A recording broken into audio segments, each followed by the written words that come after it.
ఈ సెషన్‌లో మనం క్యాపిటల్ బడ్జెటింగ్ అంటే ఏంటి? దాన్ని ఓవర్‌వ్యూ ఒకసారి చూద్దామండి. Like I will try to give an overview of the capital budgeting. And before going into that, I just want to discuss 1 or 2 minutes on functions of the financial management. So let's start. For example మీరు ఒక business start చేద్దాం అనుకున్నారు, or else మీకు already ఒక business ఉంది, దీన్ని ఇప్పుడు expand చేద్దాం అనుకున్నారు. సో ఈ టూ సినారియోస్లో మీకు కొంత అమౌంట్ అవసరం అవుతుంది. లైక్ వాటిలో ఇన్వెస్ట్ చేయడానికి, ఒకవేళ స్టార్ట్ చేయాలన్నా ఇన్వెస్ట్ చేయాలి, at the same time expand చేయాలన్నా కానీ ఇన్వెస్ట్ చేయాలి కదా. సో చేద్దాం అనుకుంటున్నారు. చేద్దాం అనుకున్నప్పుడు మీకు ఒక క్వశ్చన్ వస్తుంది, ఆ అమౌంట్ ఎక్కడి నుంచి తీసుకొని వద్దాం? ఫర్ ఎగ్జాంపుల్ మీ దగ్గర ఫండ్స్ ఉన్నాయనుకోండి, మీ ఓన్ ఫండ్స్లో నుంచి తీసుకొని వద్దామా? అదర్వైజ్ మీ దగ్గర ఫండ్స్ లేవు, బ్యాంక్లో నుంచి తెచ్చుకుందామా? బ్యాంక్లో ఇవ్వట్లేదు, మీరు చేసే బిజినెస్కి లోన్స్ ఇవ్వట్లేదు, ఏంజల్ ఇన్వెస్టర్స్ ఎక్కడి నుంచి తీసుకొని వద్దాం? అంటే అది తీసుకొచ్చిన అమౌంట్ కూడా మన కంపెనీకి కాస్ట్ చాలా తక్కువ పడాలి. అంతేగాని లైక్ ఎవరు పడితే వాళ్ళు ఇస్తున్నారని చెప్పేసి ఒక 10 రూపాయల వడ్డీకి, 20 రూపాయల వడ్డీకి తీసుకొని వచ్చి మనం అమౌంట్ తీసుకొచ్చేసాము అని అంటే కరెక్ట్ కాదు కదా. సో మన ఆర్గనైజేషన్కి తక్కువ కాస్ట్ పడేటట్టు అమౌంట్ ఎలా తీసుకురాగలం అనేది దాన్ని ఆన్సర్ చేసేదే సార్ ఫైనాన్షియల్ డెసిషన్స్. చాలా కష్టపడ్డాం, ఎంతో కొంత ఖర్చు అయింది, అమౌంట్ తీసుకొని వచ్చాం, తీసుకొచ్చిన అమౌంట్ని ఇన్వెస్ట్ చేయాలి కదా.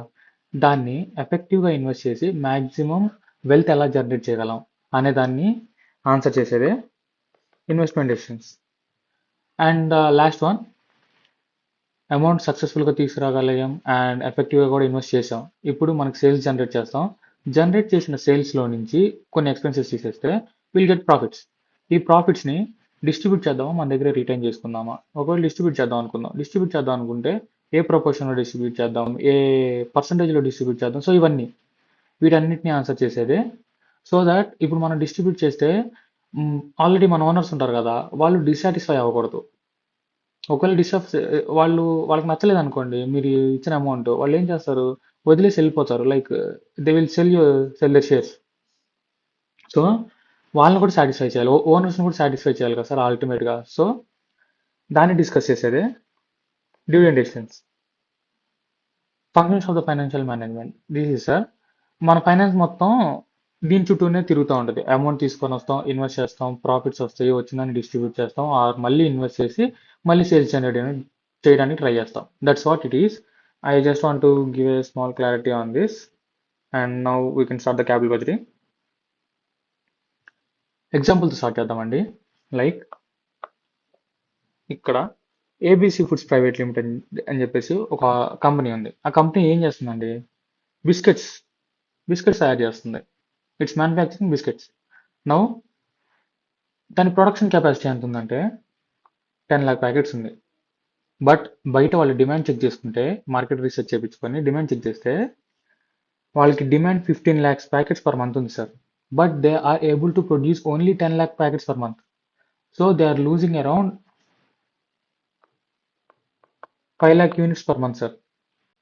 సో సిఎఫ్ఓ డైరెక్టర్స్ వీళ్ళందరూ మీటింగ్ పెట్టి ఒక డెసిషన్ తీసుకున్నారు. లైక్ మనం ఈ డిమాండ్ని ఫుల్ఫిల్ చేయాలంటే we need a machine or product line, new automated product line costing 50 crores. Sorry sir, ఇదిగోండి, purchase a new automated product line costing 50 crores. ఇది 50 crores అవుతుంది సార్. ఓకే, సిఎఫ్ఓ వాళ్ళందరూ డిసిషన్ తీసేసుకున్నారు, అంటే మనం ప్రొడక్ట్ కొత్త మెషిన్ తీసుకొద్దాం అని చెప్పేసి. సో ఇన్వెస్ట్ చేసేద్దామా? ఇప్పుడు ఒక నార్మల్ పర్సన్ అయి ఉంటే వాళ్ళు ఏమంటారు, సో డిమాండ్ మీట్ చేయాలి కాబట్టి మనకు మెషిన్ కావాలి, సో కొనేద్దాం. That's what they say. But మనం నార్మల్ పర్సన్స్ కాదు కదండి, మనం సూపర్ హీరోస్. మనం సిఏలు సిఎంఏలు ఇవన్నీ చేస్తాం కాబట్టి మనం సూపర్ హీరోస్, మనం అలా డెసిషన్స్ తీసుకోకూడదు. So we have to evaluate before taking a decision. మనం సూపర్ హీరోస్ కాబట్టి మనం అలా డెసిషన్ తీసుకోకూడదు. So what will do, before investing the management must evaluate. ఏం ఎవాల్యుయేట్ చేస్తారు, మెషిన్ కొనాలా వద్దా అని ఎవాల్యుయేట్ చేస్తారు. Whether the investment is financially worthwhile. ఎలా తెలుసుకుంటారు కొనాలా వద్దా అని చెప్పేసి, ఆ మెషిన్ కొన్న తర్వాత if they are able to generate 5 lakhs or more than 5 lakhs units per month, then and if they are able to generate positive cash flows, like sales generate చేసి ప్రాఫిట్స్ కొంచెం మంచిగా వస్తే they will invest, otherwise they won't. అంతే కదా sir. ఇప్పుడు ఎందులో అయినా కానీ మనం ఇప్పుడు బిజినెస్ స్టార్ట్ చేద్దాం అనుకుంటే ఇప్పుడు మనకి మంచిగా ప్రాఫిట్స్ వస్తాయి అనే ఎస్టిమేట్ చేయగలిగాం అనుకోండి, we will invest, otherwise we don't. That's simple. So meaning చూద్దాం.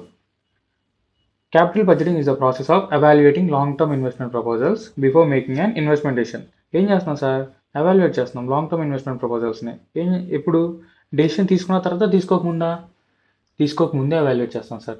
లైక్ మిషన్ కొందాం అనుకున్నాం, ఆ డెసిషన్ ఓకే, బట్ కొనేయలేదు కదా. కొనే ముందు ఈ డెసిషన్ తీసుకుంటారు, కొందామా వద్దా, ఇది మనకి ప్రాఫిటబులా కాదా అనే డెసిషన్ తీసుకున్న తర్వాతనే ఇన్వెస్ట్ చేస్తారు. Ya, now we will see why capital budgeting is. ఎందుకు, దాని పర్పస్ ఏంటి, సింపుల్గా డిస్కస్ చేద్దాం. లైక్ ఇప్పుడు మీరు ఆ మిషన్ కొందాం అనుకున్నప్పుడు ఏం ఇన్వాల్వ్ అయ్యి ఉంటుంది sir? Huge amount, substantial amount, large amount of funds are involved. ఎంత సార్ ఇన్వాల్వ్ అయింది ఇక్కడ? 50 crores ఇన్వాల్వ్ అయ్యి ఉన్నాయి సార్. 50 crores అంటే రూపాయి 2 రూపాయల sir. So before making the decision we must evaluate it, otherwise ఇంత లార్జ్ అమౌంట్ మనం కోల్పోతాం. లైక్ 50 crores ఒకవేళ ఇన్వెస్ట్ చేసి అది సక్సెస్ అవ్వకపోతే దాన్ని ఎలా ఉంటుంది అంటే బూడిదలో పోసిన పన్నీర్ టైప్లో ఉంటుంది. And long term period impacts the business for many years. సంవత్సరం 2 సంవత్సరాలు కాదు sir, it's a long term impact. మనం కొన్న తర్వాత దాన్ని ఫ్యూచర్లో మేబీ 10 years 15 years యూస్ చేస్తాము. సో ఈ impacts the business for many years. ఒకవేళ if it is able to generate only machine specifications ప్రకారం 5 lakh units per month produce చేయగలదు, బట్ మనం తీసుకొచ్చిన తర్వాత అది 2 lakhs మాత్రమే ప్రొడ్యూస్ చేయగలుగుతుందని తెలిస్తే we have to bear it for the long period. 1-2 సంవత్సరాలు కాదు, అది మెషిన్ ఉన్నంత కాలం దాన్ని బేర్ చేయాలి, otherwise we have to invest some more money and replace the machine. So we have to make a capital budgeting decision before investing. And the other one sir, irreversibility sir. దీనికి సింపుల్గా చెప్పాలంటే ఇది మా sir చెప్పేవాళ్ళు ఎప్పుడు నాకంటే నాకు అది క్లాస్లో ఎప్పుడు చెప్పేవాళ్ళు ఏంటంటే, అది ఒక గుడ్డుతోటి ఆమ్లెట్ వేయచ్చు కానీ ఆమ్లెట్ తోటి గుడ్డుని తీసుకురాలేం కదా. సేమ్ ఇది కామెడీగా ఉన్నా కానీ బట్ ఇదే అప్లై అవుతుంది సార్. ఒకసారి మనం అమౌంట్ ఇన్వెస్ట్ చేసామంటే మనం దాన్ని తిరిగి తీసుకురాలేం. మిషన్ చూడండి సార్, ఇప్పుడు మనం వెళ్ళి మెషిన్ కొంటాము, కొన్న తర్వాత ఇది సరిగ్గా we found out that it is not producing 5 lakh units. అంత ప్రొడ్యూస్ చేయలేకపోతుందని తెలిసినప్పుడు మనం వాడి దగ్గరికి వెళ్ళి, బాబు తూచి ఇదంతా బాగా సరిగ్గా పనిచేయట్లేదు, నీ మెషిన్ తీసేసుకో, నా డబ్బులు నాకు ఇచ్చేయంటే ఇచ్చేస్తారా? ఇవ్వరు కదా. అదర్వైజ్ ఇంకోటి చూద్దాం, ఇంకో సిచ్యువేషన్. లైక్ ఇప్పుడు మన డిమాండ్ ఎస్టిమేట్ చేసినంత 5 lakhs, బట్ ఫ్యూచర్లో అది 2 lakhsకి వెళ్ళిపోయింది, 2 lakhs ప్రొడ్యూస్ చేస్తుంది. సో నేను కొన్నప్పుడు 5 lakhs డిమాండ్ ఉంది, బట్ ఇప్పుడు 2 lakhsకే పడిపోయింది. సో నాకు ఇప్పుడు కూడా ఈ మిషన్ వద్దు, తూచి నీ మిషన్ తీసేసుకున్న డబ్బులు నాకు ఇచ్చేయంటే ఇచ్చేస్తారా సార్? అది జరగని పని కదా. So difficult to reverse once implemented. ఒకసారి ఇంప్లిమెంట్ చేసిన తర్వాత మళ్ళీ అది తిరిగి జరగని పని. సేమ్ దాన్ని రివర్స్ చేయలేము అసలుకి ఎట్టి పరిస్థితుల్లోనే. Complex decisions are uncertainty, like future cash flows are uncertain. ఇప్పుడు మనం ఏదో డిమాండ్ ఎస్టిమేట్ చేసాం, లైక్ 5 lakh units ఇంకా ఎక్స్ట్రా, అంటే 15 lakh units per month పడుతుంది, ఇంకా 5 lakh units ఎక్స్ట్రా ప్రొడ్యూస్ చేయాలని చెప్పేసి ఒక ఎస్టిమేషన్ వేసుకున్నాం. బట్ ఫ్యూచర్లో కూడా అదే డిమాండ్ ఉంటుందా? ఏదో కొత్త ప్రోడక్ట్ వచ్చింది సార్, వేరే కంపెనీ ఒక మంచి బిస్కెట్లు తీసుకొని వచ్చి మన వాళ్ళందరూ షిఫ్ట్ అయిపోతున్నారు. ఇప్పుడు డిమాండ్ 10 lakhs కూడా లేదు, 8 lakhs పడిపోయింది. ఇప్పుడు ఏం చేయగలం? మనం ఇన్వెస్ట్ చేసిన 50 crores వేస్ట్ అయినా, ఇప్పుడు ఫస్ట్ ఇయర్లో ఇన్వెస్ట్ చేసాము, సెకండ్ ఇయర్లోనో థర్డ్ ఇయర్లోనో పడిపోయింది, ఇప్పుడు 50 crores వేస్ట్ అయిపోవా? సో ఇలాంటివన్నీ ఉంటాయి కాబట్టి లైక్ ఎక్కువ అమౌంట్ ఇన్వాల్వ్ అయ్యి ఉండిద్ది, అండ్ ఒకసారి డెసిషన్ తీసుకుంటే మళ్ళీ తిరిగి మార్చుకోలేము, అండ్ లాంగ్ టర్మ్ పీరియడ్ ఒకసారి ఇన్వెస్ట్ చేసామంటే సెవరల్ ఇయర్స్ మనం దాన్నే కంటిన్యూ చేసుకోవాలి, and it involves also complex decisions. So ఇవన్నీ ఇన్వాల్వ్ అయి ఉంటాయి కాబట్టి మనం ఒక ఇన్వెస్ట్ చేసే ముందు ఎవాల్యుయేట్ చేసుకుంటాం. లైక్ ఇది క్యాపిటల్ బడ్జెటింగ్ డెసిషన్స్ తీసుకుంటాం, ఇది అవసరమా కాదా, చెయ్యాలా వద్దు, ఇది ప్రాఫిటబులా కాదా, ఇవన్నీ బిఫోర్ ఇన్వెస్టింగ్ మనం తెలుసుకుంటాం sir. So I hope you understood until here. Now will be going in to capital budgeting process ఏంటి సార్? First generation sir. మన ఎగ్జాంపుల్లో చూద్దాం sir. Generation of the project ఎలా జనరేట్ చేసాం? లైక్ మనం ఏం తెలుసుకున్నాము, మనకి బయట 5 lakhs డిమాండ్ ఎక్కువ ఉంది, 5 lakh units per month demand ఎక్కువ ఉందన్న అని తెలుసుకున్న తర్వాత దాని డెసిషన్ ఏంటి? కొత్త కొత్త మెషిన్ని కొనుక్కుందాం. కొనుక్కొని ఆ డిమాండ్ని మీట్ చేద్దాం. This is what we have taken the decision, right? అదే సార్ ఇది. జనరేషన్ ఆఫ్ ద ప్రాజెక్ట్ ఏంటి సార్? మన ఎగ్జాంపుల్తో కంపేర్ చేసుకుంటే it is like purchase of new machine.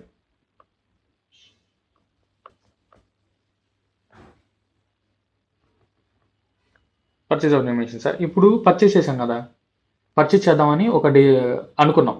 అనుకున్న తర్వాత ఏం చేస్తాం? ఎవాల్యుయేట్ చేస్తాం సార్. ఏమేమి ఎవాల్యుయేట్ చేస్తాం? అది ఇయర్లీ ఎంత క్యాష్ ఫ్లో జనరేట్ చేయగలుగుతుంది. ఒకవేళ క్యాష్ ఫ్లో జనరేట్ చేసిన తర్వాత ఇది నెట్గా ప్రాఫిటబులా కాదా అది తెలుసుకుంటాం సార్. అండ్ దానికి యూజ్ చేసేవే మెథడ్స్. దీన్ని ఎవాల్యుయేట్ చేయడానికి లైక్ ఎన్పివి, ఐఆర్ఆర్ ఇలాంటి మెథడ్స్ అన్ని యూజ్ చేస్తాం. And the third step is selection sir. మనం ఒక డెసిషన్ తీసుకున్నాం మెషిన్ కొందామని చెప్పేసి, దానికి తగ్గట్టుగా అది ప్రాఫిటబులా కాదా. ఒక మెషిన్ అంటే ఇప్పుడు ఒక మెషిన్ కొనాలి సార్ మనం. ఆ మెషిన్ కోసం డిఫరెంట్ టైప్స్ ఆఫ్ ప్రొడక్ట్స్ ఉంటాయి కదా, machine A, machine B, machine C ఇలా ఉంటాయి. సో మెషిన్ ఏ ఎంత ప్రాఫిట్ జనరేట్ చేయగలుగుతుంది, నెట్ వెల్త్ జనరేట్ చేయగలుగుతుంది, మెషిన్ బి ఎంత జనరేట్ చేయగలుగుతుంది, అండ్ మెషిన్ సి ఎంత జనరేట్ చేయగలుగుతుంది. సో దీన్ని బేస్ చేసుకొని మనం సెలెక్షన్ చేసుకుంటాం. ఏబిసి ఉంది సార్. ఏబిసిలో మనం బి సెలెక్ట్ చేసుకున్నాం. బి సెలెక్ట్ చేసుకున్న తర్వాత ఇంప్లిమెంట్ చేయడం అంటే ఏంటి సార్? ఇన్వెస్ట్ చేయడమే. Investing the amount, that's it. Amount invest చేస్తాం. ఇన్వెస్ట్ చేసిన తర్వాత this is the final stage sir. ఇది ఎందుకు ఇంపార్టెంట్ అంటే రివ్యూ చేస్తాం. ఎందుకు రివ్యూ చేయాలి మనం? ఇప్పుడు ఇది ఇన్వాల్వ్ అయింది రూపాయి 2 రూపాయలు కాదు, 50 crores. సో ఎక్కువ హ్యూజ్ అమౌంట్ ఇన్వాల్వ్ అయింది కాబట్టి దీన్ని బేస్ చేసుకొని ఫర్దర్గా ఏదన్నా డెసిషన్ ఒకవేళ సక్సెస్ అయింది అనుకో, దీన్ని బేస్ చేసుకొని ఇలాంటి డెసిషన్ చాలా తీసుకోవచ్చు. అదర్వైజ్ ఇది ఒకవేళ ఫెయిల్ అయింది అనుకో, అనుకున్నంత ప్రొడ్యూస్ చేయలేకపోయింది అనుకోండి, అప్పుడు ఏం చేస్తాం? దీన్ని బేస్ చేసుకొని ఫ్యూచర్లో ఇలాంటి తప్పులు మళ్ళీ జరగకుండా చూసుకుంటాం. So review is very important. I hope you understood capital budgeting process also. Now we can go to the estimation of cash flows. ఏంటి sir estimation of cash flows? మనం ఇందాక చెప్పుకున్నాం కదా, లైక్ ఎందులో అంటే సెకండ్ పాయింట్లో, ఎవాల్యుయేషన్ పాయింట్లో ఏం జరుగుతుంది? మెథడ్స్ కావాలి మనకి. ఏంటిది? ఎన్పివి, ఐఆర్ఆర్ ఇవన్నీ చేస్తాం. ఇవన్నీ చేయాలంటే మనకి ఏం కావాలి సార్? ఫస్ట్ ఎంత క్యాష్ ఫ్లోస్ మనం జనరేట్ చేయగలుగుతున్నాం. క్యాష్ ఫ్లోస్ అంటే ఏంటి? సేల్స్ కాదు sir. Cash flow is not only sales. మనం ఎంత నెట్గా మనకి ఎంత బెనిఫిట్ వస్తుంది. సేల్స్ జనరేట్ చేసిన తర్వాత కొన్ని ఎక్స్పెన్సెస్ ఉంటాయి సార్. ఎక్స్పెన్సెస్ తీసేసిన తర్వాత మనకి నెట్గా అమౌంట్ ఎంత వస్తుంది అనే దాన్ని క్యాష్ ఫ్లోస్. దాన్ని బేస్ చేసుకొని మనం ఈ ఎన్పివి, ఐఆర్ఆర్ ఈ మెథడ్స్ అన్ని ట్రై చేస్తాం సార్ ఎవాల్యుయేట్ చేయడానికి.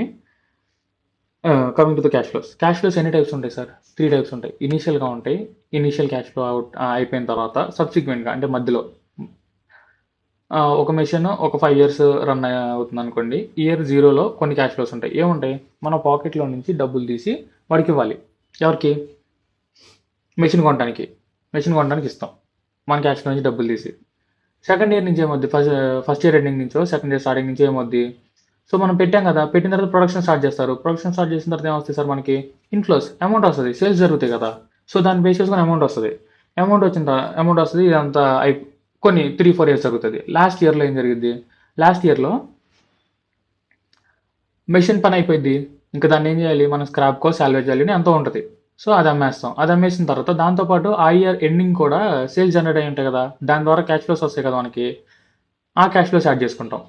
ఇప్పుడు ఇది సేల్ చేయటం వల్ల మనకి ట్యాక్స్ పట్టడమో లేకపోతే లాస్ రావడం, ట్యాక్స్ పట్టడం కాదు, ప్రాఫిట్ రావడమో లాస్ రావడం జరుగుద్ది. సో దాన్ని బేస్ చేసుకొని ట్యాక్స్ ఎఫెక్ట్స్ కన్సిడర్ చేస్తాం. ఇది కన్సిడర్ చేస్తాం సార్. ట్యాక్స్ ఎఫెక్ట్స్ మనం కన్సిడర్ చేయాలి. And while telling the cash flows it self I will discuss this points also. Like ఈ పాయింట్స్ మీరు క్యాష్ ఫ్లోస్ చేసేటప్పుడు కన్సిడర్ చేయాల్సిన విషయం ఇదంతా. ఓకే, అండ్ ఇప్పుడు చూద్దాం సార్. ఇనీషియల్ మనం పాకెట్లో నుంచి డబ్బులు ఇవ్వాల్సి వస్తుంది అన్నాం కదా, ఏంటి సార్ ఇది? ఏంటిదంటే ఫస్ట్ మిషన్కి కొంత ఖర్చు అవుద్ది కదా, లైక్ ఎంతో ఒక ఇందులో ఎగ్జాంపుల్‌లో చూసుకుంటే మెషిన్ కాస్ట్ ఎంత అన్నారు? 50 క్రోర్స్ అన్నారు. సో, 50 క్రోర్స్ పెట్టి మెషిన్ కొన్నాము. కొన్న తర్వాత సరిపోయిద్దా? అక్కడే ఉండిద్దా? అక్కడి నుంచే మనం ప్రొడక్షన్ స్టార్ట్ చేయలేం కదా! ప్రొడక్షన్. సో, దాన్ని ఇక్కడికి తీసుకొని రావాలి. ఇక్కడికి తీసుకొని రావాలంటే ఏమవుతాయి సార్? ట్రాన్స్‌పోర్టేషన్ కాస్ట్‌లు అవుతాయి. మళ్ళీ వచ్చిన తర్వాత దాన్ని అక్కడ ఇన్‌స్టాల్ చేయాలి. లైక్ వేరే లేబర్ వచ్చి కంపెనీ తరపున ఎవరో ఒకళ్ళు వచ్చి ఇన్‌స్టాల్ చేస్తారు. అట్‌లీస్ట్ మన ఏసీనే వచ్చి వాళ్ళు ఇన్‌స్టాల్ చేసి వెళ్తారు సార్. ఏసీ కొన్నా, టీవీ కొన్నా. అలాంటప్పుడు పెద్ద మెషిన్ ప్రొడక్షన్ చేయడానికి 5,00,000 యూనిట్స్ ప్రొడ్యూస్ చేయడానికి మెషిన్ కొన్నప్పుడు వాళ్ళు వచ్చి ఇన్‌స్టాల్ చేయాలి చెప్పండి. సో, ఏమేమి ఉంటాయి? Initial outflow, cost of the machine ఉంటది. ఇన్‌స్టాలేషన్ ఫీజ్ ఉంటది. ట్రాన్స్‌పోర్టేషన్ కాస్ట్ ఉంటది. Working capital sir. ఇక్కడ చూడండి, ఇక్కడ కూడా రాసాము. కన్సిడర్ వర్కింగ్ క్యాపిటల్ అని. వర్కింగ్ క్యాపిటల్ ఏంటి సార్ ఇది? సార్ ఇప్పుడు మనం మెషిన్ తీసుకొని వచ్చాం. మెషిన్ తీసుకొని వచ్చి అక్కడ ఇన్‌స్టాల్ చేయగానే నువ్వు స్టార్ట్ చేయి అనగానే స్టార్ట్ అయిపోతాయా ప్రొడక్షన్? మనకి బిస్కెట్ ప్యాకెట్లు వచ్చి మన చేతిలో పడతాయా? పడవు కదా సార్. మనం దానికోసం రా మెటీరియల్ తీసుకొని రావాలి. దాన్ని ఆపరేట్ చేయడానికి లేబర్‌ని లేదా స్కిల్డ్ మ్యాన్‌ని తీసుకొని రావాలి. వాడికి అది పెట్టిన దగ్గర స్పేస్ దగ్గర రెంట్, ఎలక్ట్రిసిటీ కానీ ఇలాంటి ఎక్స్‌పెన్సెస్ అన్నీ ఉంటాయి కదా సార్. వీటన్నిటిని ఆ మెషిన్ ఆపరేట్ చేయడానికి ఎక్స్‌పెన్సెస్ అన్నీ అవుతాయి కదా! ఈ ఎక్స్‌పెన్సెస్ అన్నిటికి కొంత అమౌంట్ అవుతది కదా! ఆ అమౌంట్‌నే మనం వర్కింగ్ క్యాపిటల్ అంటాం. That's what working capital is. I hope you understand this one also. So, ఇనీషియల్‌గా ఏముంటాయి?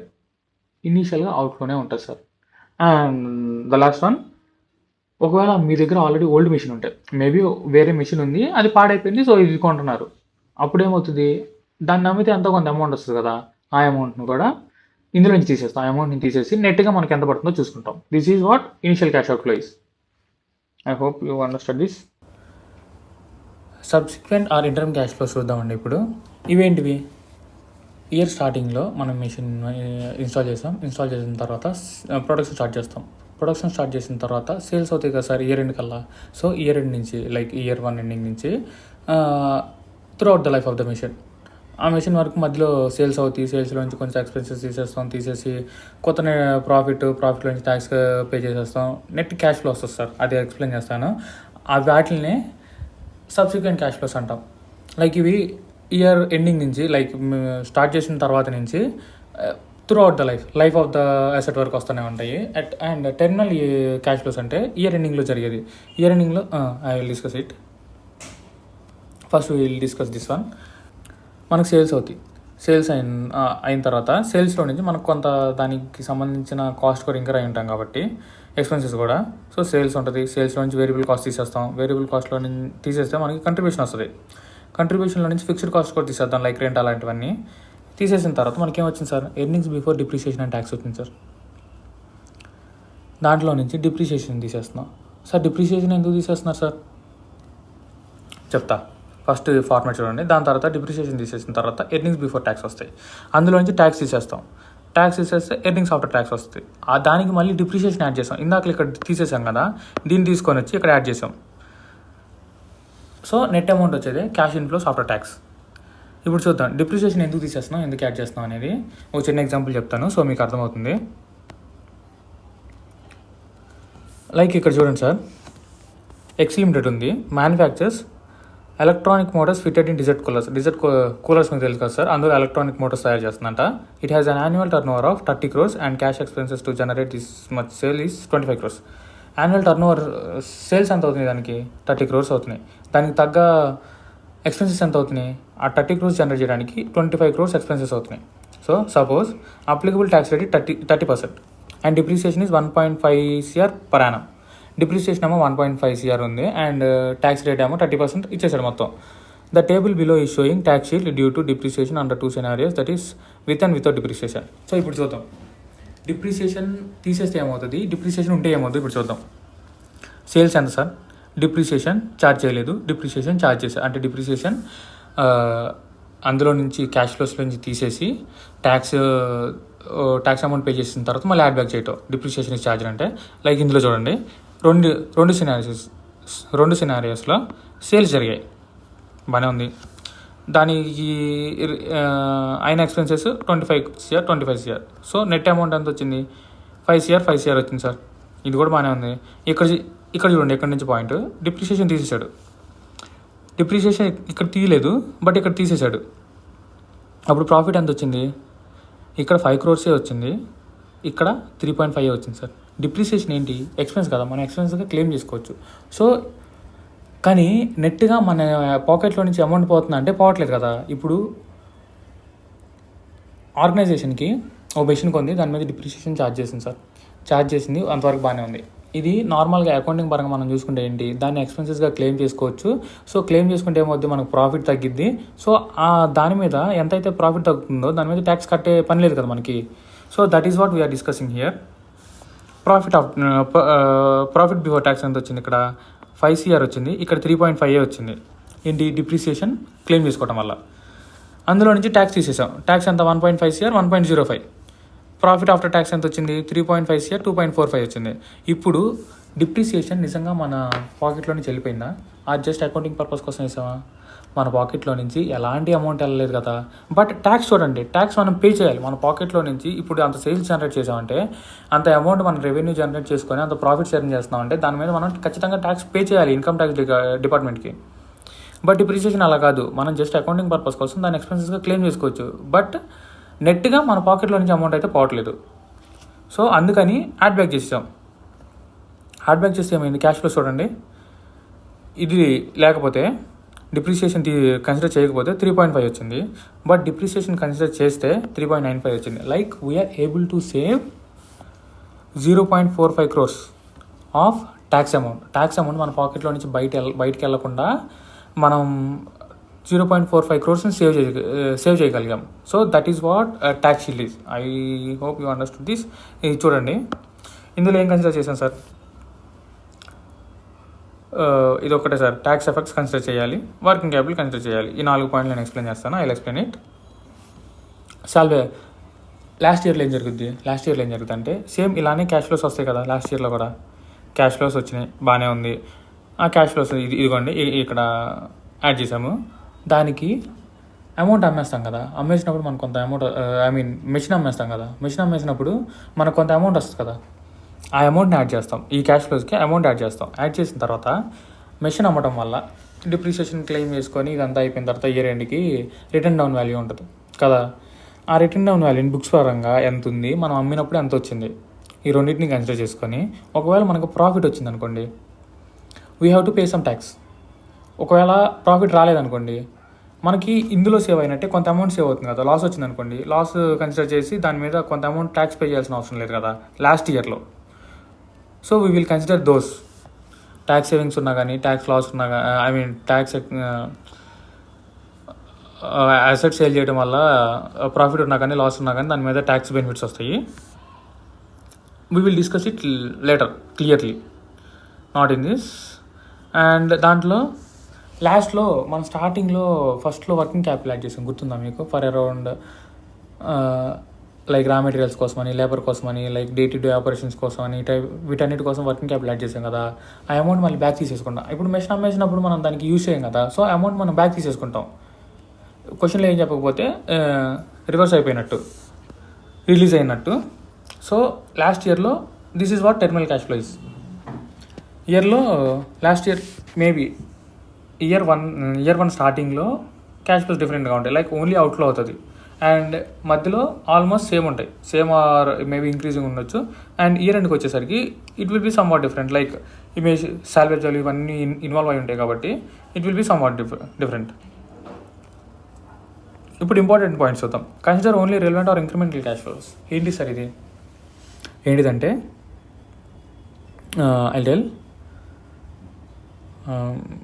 ఫర్ ఎగ్జాంపుల్ కాదు, ఇప్పుడు ఈ కేసు ఉంది కదా, ఈ కేసులో ఇప్పుడు మనం ఒక మెషిన్ కొంటున్నాం, అది ఎన్ని ప్రొడ్యూస్ చేయగలిగింది? Around 5 lakhs units per month produce చేయగలిగింది. మనం దీనికి రిలేటెడ్ క్యాష్ ఫ్లోస్ తీసుకోవాలా, ఆర్ ఈ 15 lakhs ప్రొడ్యూస్ చేయగలం కదా మెషిన్ కొన్న తర్వాత, ఇది కన్సిడర్ చేయాలా సార్?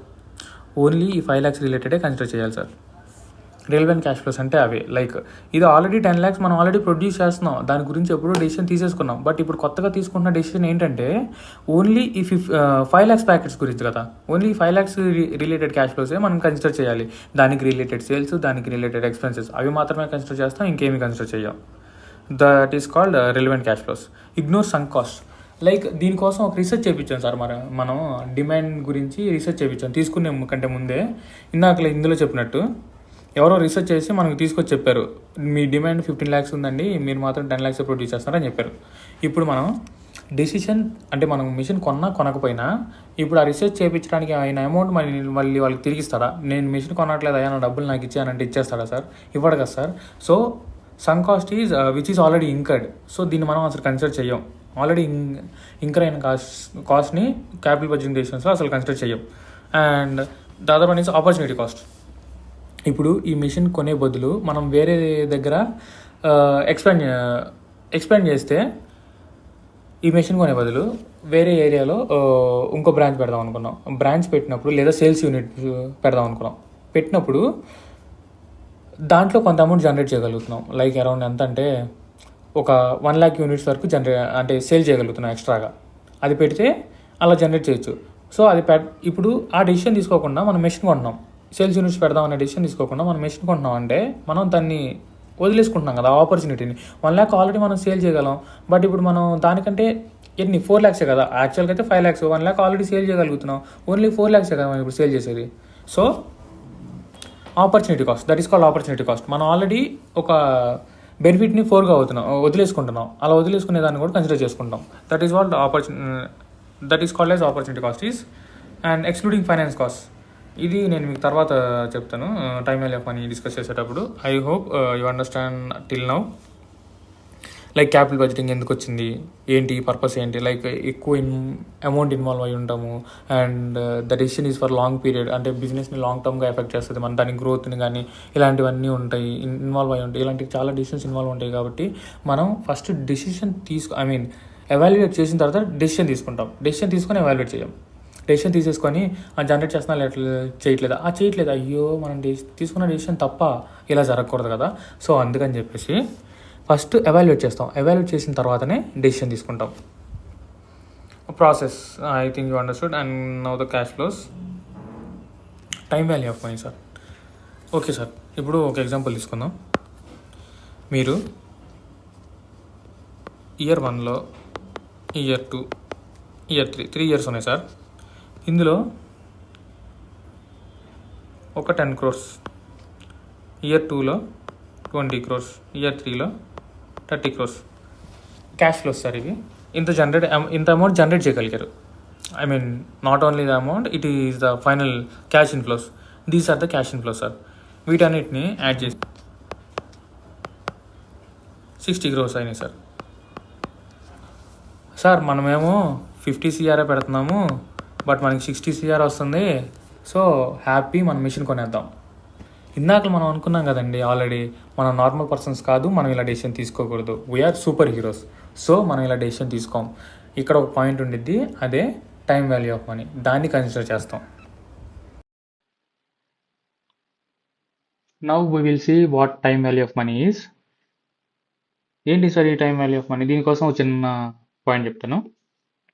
ఇప్పుడు నేను 1 కోటి రూపాయలు ఇద్దాం అనుకుంటున్నాను, మీకే ఇస్తాను.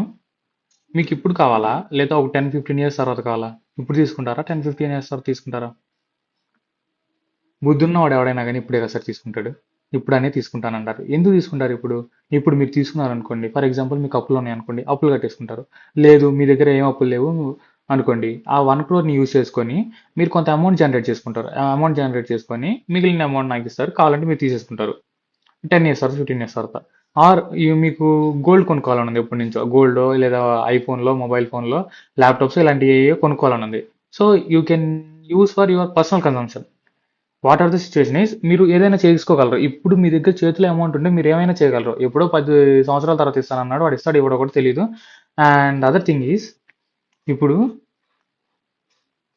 ఒక 30,000 పెడితే ఒక మంచి మొబైల్ వస్తుందండి. ఫ్యూచర్లోకి వెళ్ళిన తర్వాత ఒక 10-15 years అయిన తర్వాత అదే 30,000 పెడితే అదే మొబైల్ మంచిగా వస్తుందా? రాదు. ఇంకోటి చెప్దాం సింపుల్గా. గోల్డ్ రేట్ 5 years ముందు ఎలా ఉంది, ఇప్పుడు ఎలా ఉంది? నేను 5 years ముందు కొనగలిగిన గోల్డ్ ఇప్పుడు నా దగ్గర 1 కోటి రూపాయలు ఉంటాయి. లైక్ 5 years ముందు నా దగ్గర 1 కోటి రూపాయలు ఉన్నట్టయితే, నేను అప్పుడు కొనగలిగిన అమౌంట్ ఆఫ్ గోల్డ్ లైక్ ఒక 1 kg అలా కొనగలిగాను అనుకోండి. అదే అమౌంట్ నేను ఇప్పుడు 1 crore ఇన్వెస్ట్ చేస్తే నాకు 1 kg వస్తుందా? అసలు రాదండి. ఎలా వస్తుంది? సో ఎప్పుడైనా కానీ ఇంకొకటి చూద్దాం. మీరు నాకు 10 కోట్లు ఇవ్వాలి. మీరు ఇప్పుడు ఇస్తారా? 10 సంవత్సరాల తర్వాత ఇస్తారా? ఎవరైనా కానీ ఆప్షన్ ఉంటే 10 సంవత్సరాల తర్వాత ఇస్తారు సార్. ఇప్పుడు ఎందుకు సార్ ఇస్తారు? మెయిన్ రీజన్స్ ఏంటంటే దీనికి, లైక్ ఇప్పుడు అమౌంట్ ఉంది అనుకోండి మీ చేతిలోని, మీరు యూజ్ చేసుకోగలరు. అర్థమవుతుంది కదా? మీరు యూజ్ చేసుకోగలరు. అదర్వైజ్ మీ చేతిలో అమౌంట్ ఉన్న దానికను మీ చేతిలో అమౌంట్ లేని దానికి తేడా ఉంటుంది కదా సార్. ఇప్పుడు మీ దగ్గర అమౌంట్ ఉంటే మీరు యూజ్ చేసుకోగలరు. అండ్ ఇప్పుడు నేను మీకు ఒక కోటి రూపాయలు ఇవ్వాలంటే నేనేం చేయాలి? నేను ఆల్రెడీ ఏదో ఒకటి యూజ్ చేసుకోగలను దాన్ని. దాన్ని యూజ్ చేసుకోవడం ఆపేసి నేను మీకు ఇస్తున్నాను. ఇస్తున్నానంటే నేనేం ఎక్స్పెక్ట్ చేస్తాను? ఎంతో కొంత అమౌంట్ రిటర్న్‌లో ఎక్స్పెక్ట్ చేస్తానా లేదా? ఇప్పుడు నేను కోటి రూపాయలు ఇచ్చి నువ్వు నాకు 10 సంవత్సరాల తర్వాత కూడా నాకు కోటి రూపాయలు ఇస్తానంటే will it be valuable for me? No. కదా? So time value of money ఏంటంటే, లైక్ మనకు టైం గడిచే కొద్దీ ఇప్పుడున్న రూపాయి వాల్యూ ఫ్యూచర్‌లో ఉండదు. ఇప్పుడున్న రూపాయి వాల్యూ ఫ్యూచర్‌లో ఉండదు. ఇప్పుడు మనం 10 రూపాయలు పెట్టి ఏదన్నా ఒక వస్తువు కొనగలిగితే అదే 10 రూపాయలు పెట్టి 10 సంవత్సరాల తర్వాత కొనలేం. అది ఇంకా కాస్ట్‌లీ అయిపోయి ఉంటది. దాన్నే ఎక్స్‌ప్లోర్ చేద్దాం సార్ ఇప్పుడు. దాని రీజన్స్ ఏంటి? ఎందుకు అలా జరిగిద్దంటే, ఇప్పుడు ఇందాక చెప్పింది. ఇప్పుడు నా దగ్గర అమౌంట్ ఉన్నాయనుకోండి. నేను కన్ ఏదైనా కొనుక్కోగలను లేదా ఏదైనా చేసుకోగలను. బట్ నేను దాన్ని ఆపుకొని నేను మీకు ఇస్తున్నాను. నా ఆపర్చునిటీని నేను వదిలేసుకుంటున్నాను. నేను కొనుక్కోగలిగిన ఆపర్చునిటీని నేను వదిలేసుకుంటున్నాను. వదిలేసుకుంటే ఇన్ రిటర్న్ ఏదో ఒకటి ఎక్స్‌పెక్ట్ చేస్తాను. దాన్నే వడ్డీ అంటాం మనం. Interest. Inflation sir. Another one is inflation. ఇప్పుడు నేను ఒక రూ. 1,00,00,000 పెట్టి కొనగలిగిన రూ. 1,00,00,000 పెట్టి కార్ కొనుక్కుందాం కొందాం అనుకుంటున్నాను. లైక్ మర్సిడీసో, ఆడీనో ఇలాంటివి కొందాం అనుకున్నాను. బట్ ఒక 10 ఇయర్స్ తర్వాత అదే రూ. 1,00,00,000కి నాకు ఆ కార్ వస్తా? రాదు సార్. Risk and uncertainty. ఇప్పుడు నేను మీకు రూ. 1,00,00,000 ఇచ్చాను. మీరు నాకు తిరిగి ఇస్తారా? ఇవ్వరా? తెలీదు. మీరు ఎప్పుడు ఉంటారో తెలీదు, పోతారో తెలీదు. లైక్ ఒకవేళ ఉన్నా కానీ మీరు ఎక్కడ ఉంటారో కూడా నాకు తెలీదు. Uncertain sir. ఫ్యూచర్ అనేది అన్సర్టెన్. రేపు అనేది ఏం జరిగిద్దో కూడా మనం చెప్పలేనప్పుడు 10 సంవత్సరాల తర్వాత నేను ఈ డబ్బులు ఇచ్చి నాకు తిరిగి ఇస్తాడు అనుకోవటం పిచ్చితనం. సో నేను మీకు డబ్బులు ఇచ్చినప్పుడు కొంత రిస్క్ ఇన్వాల్వ్ అవుతున్నాను. Earning capacity. ఇప్పుడు నా దగ్గర అమౌంట్ ఉంటే నేను దాంతో ఎంతో కొంత ఎర్న్ చేసుకోగలను. బట్ మీకు ఇవ్వడం వల్ల నేను దాన్ని వదిలేసుకుంటున్నాను. సో వీటన్నిటి వల్ల time value of money. These are the reasons sir. Yes sir. These are the reasons for time value of money sir. Sorry. These are the reasons for time value of money. ఎలా sir? ఇప్పుడు నేను మీకు amount ఇస్తున్నానంటే, so నాకు ఇవన్నీ ఉంటాయి కాబట్టి, ఈ reasons అన్నీ ఉంటాయి కాబట్టి ఐ విల్ ఎక్స్పెక్ట్ సంథింగ్. ఎంతో కొంత అమౌంట్ నీ దగ్గర నుంచి ఎక్స్పెక్ట్ చేస్తాను. కొంత రివార్డ్ ఎక్స్పెక్ట్ చేస్తాను. నేను ఇంత రిస్క్ తీసుకున్నాను కాబట్టి నేను నీ దగ్గర నుంచి ఏం ఎక్స్పెక్ట్ చేస్తాను? రివార్డ్ ఎక్స్పెక్ట్ చేస్తాను. That's it. ఆ reward is nothing but interest. రూపాయి వడ్డీనో, రూ. 2 వడ్డీనో, లేకపోతే అన్నిటికంటే ధర్మ వడ్డీ రూ. 10 వడ్డీ. ఇలాంటివన్నీ ఎక్స్పెక్ట్ చేస్తూ ఉంటాను. సరే ఎలా క్యాలిక్యులేట్ చేస్తాం సార్ ఇవన్నీ మనం అంటే ఒక చూద్దాము. ఇప్పుడు మన దగ్గర ఉన్నది ప్రజెంట్ వాల్యూ. మన దగ్గర ఉండేది ప్రజెంట్ వాల్యూ. ఇప్పుడు మన దగ్గర రూ. 1 ఉందనుకుందాం. అది ఫ్యూచర్‌లో ఎంత అవుతది? ఎంత? ఎంత పది ఎంత ఇవ్వాలి? ఇది క్యాలిక్యులేట్ చేసేదే దాని ప్రెజెంట్ వాల్యూ నుంచి ఫ్యూచర్ వాల్యూకి వెళ్ళాలంటే కాంపౌండింగ్ అంటే మల్టిప్లై చేయాలి సార్. లైక్ ఏంటి? ఇప్పుడు మీరు ఇంట్రెస్ట్ క్యాలిక్యులేట్ చేద్దాం. ఇప్పుడు మీరు ఒక 1,00,000 ఉంది. 1,00,000 ఇంట్రెస్ట్‌కి ఇచ్చారు. ఫ్యూచర్‌లో మీకు ఎంత వస్తది తెలుసుకోవాలనుకుంటున్నారు. ఒక 5 ఇయర్స్ తర్వాత మీకు ఆ అమౌంట్ ఎంత అవుతది? ఇప్పుడున్న 1,00,000 5 ఇయర్స్ తర్వాత ఎంత ఇచ్చారనుకుందాం? రూ. 1 వడ్డీ అంటే 12% వడ్డీకి ఇచ్చారనుకుందాం. ఒక 5 ఇయర్స్ తర్వాత ఎంత అవుద్దో తెలుసుకుందాం అనుకుంటున్నారు. దానికి ఏం చేస్తారు మీరు? మల్టిప్లై చేస్తారు. అమౌంట్ ఇంటూ ఇంట్రెస్ట్ రేట్ వేసి ఎంత టైం పీరియడ్ ఉందో అంత వేసి మల్టిప్లై చేస్తారు. రైట్? సో ప్రజెంట్ వాల్యూ నుంచి ఫ్యూచర్ వాల్యూకి వెళ్ళాలంటే మల్టిప్లై చేయాలి సార్. ఇది గుర్తుపెట్టుకోండి. And future value. ఫ్యూచర్‌లో మీకు 5,00,000 వస్తాయి. దాని వాల్యూ ఇప్పుడు ప్రజెంట్ ఎంతో తెలుసుకోవాలనుకున్నారు అనుకోండి. మీరు అప్పుడు చేయాల్సింది డిస్కౌంటింగ్ అంటే డివైడెడ్ బై చేస్తారు. This is simple. మీకు ప్రాబ్లం చూసి అర్థమవుతుంది. అండ్ క్యాష్ ఫ్లోస్ కూడా ఎలా ఉంటాయంటే సార్, మెయిన్‌గా మూడు చెప్తానులేండి. యాన్యుటీ గురించి చెప్పాలి. మీకు ఇది డిస్కస్ చేసే ముందు మీతోటి. యాన్యుటీ అంటే ఏంటి అంటే సార్, మనం సేమ్ అమౌంట్ రెగ్యులర్ ఇంటర్వెల్స్తో తీసుకుంటాం ఆర్ పే చేస్తాం. అంటే ఏంటి? ఈ ఎగ్జాంపుల్ ఈఎంఐ పే చేస్తారు మీరు. ఈఎంఐ పే చేయాలంటే సేమ్ ప్రతి మంత్ 5th కో 6th కో ఏదో ఒక డేట్ ఉంటుంది. ఆ డేట్ ప్రతి మంత్ పే చేస్తారు. అదర్వైజ్ మీరు ఒక ఎఫ్డి పెట్టారు, దాన్ని రికరింగ్గా విత్డ్రాల్ పెట్టుకున్నారు ప్రతి మంత్ వచ్చేటట్టు. మీకు అమౌంట్ వస్తున్నాయి. The best example rent. మీకు ఒక 2, 3 హౌస్లు ఉన్నాయి అనుకోండి. ఒక హౌస్లో మీరు ఉంటారు, ఇంకో 2 రెంట్కి ఇచ్చేసి ఉంటారు. ఇచ్చినప్పుడు మీకు ప్రతి నెల రెంట్ వస్తుంది కదా, లైక్ ఫస్ట్ తారీఖు మీకు రెంట్ వచ్చేసిద్ది. This is some kind of annuity. So annuity అంటే ఏంటంటే series of equal payments made at regular intervals. Payments are receiveds made at regular intervals. Same ఇంటర్వెల్స్లో జరిగింది, మంత్లీనో ఇయర్లోనో అలా జరుగుతుంది. That is called annuity sir. ఇది మీకు ఎందులోనూ రాదు, బట్ దాన్ని చూసి మనం యాన్యుటీ అనుకోవాలంతే. దానివల్ల యూజ్ ఏం లేదు. బట్ ఇది చూడండి, మల్టిపుల్ ఈవెంట్ క్యాష్ ఫ్లో చూడండి. దీన్ని మనం యాన్యుటీ అనొచ్చు, ఎందుకంటే ఇయర్ 1, ఇయర్ 2, ఇయర్ 3 ప్రతి ఇయర్ 10,000 రిసీవ్ చేసుకుంటున్నాం.